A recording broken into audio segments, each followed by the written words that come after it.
Herkese salam, kanalıma xoş gəlmisiniz. Müğənni Şəbnəm Tovuzlu sosial mediada paylaşılan video ilə yenidən diqqət çəkib.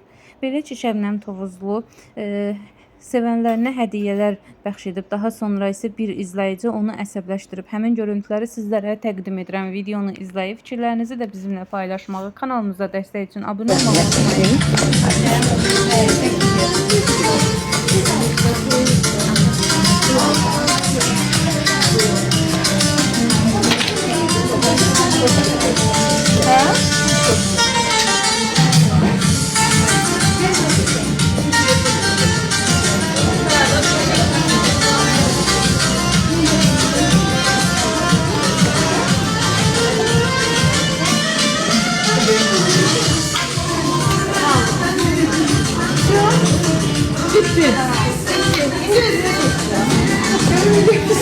Buna ne salmadık biz? Almadım da kalası belədir. Ne alır?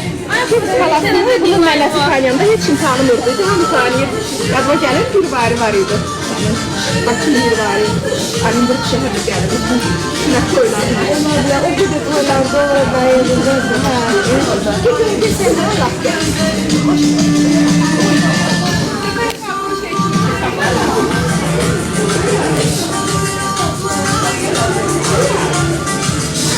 Buraya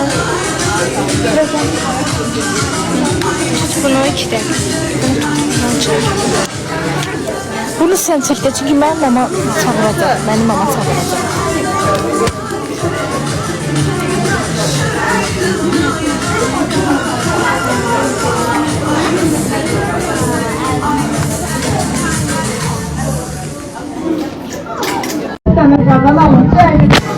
Sen estağfurullah.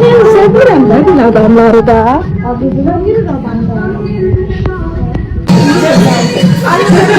Ama kanallara çıkanda ekstra Ortada da koymuşsan da evin değişiyor. Maşallah.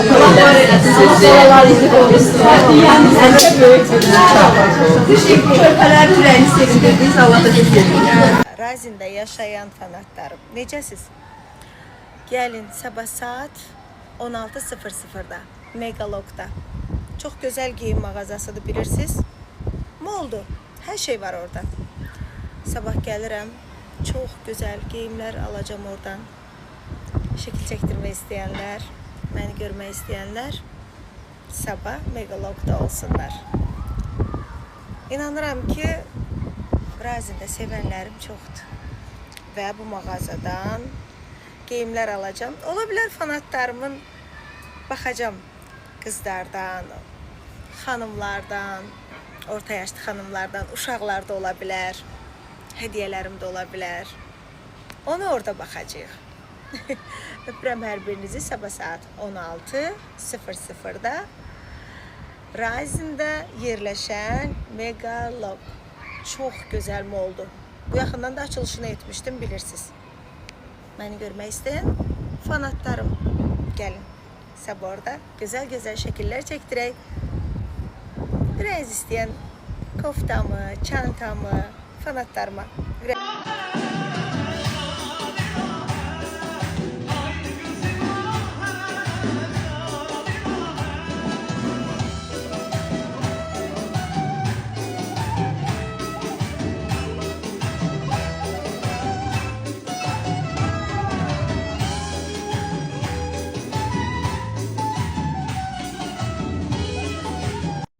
Ağlayıp bir gün peşman olsan, beni axtarma, beni axtarma.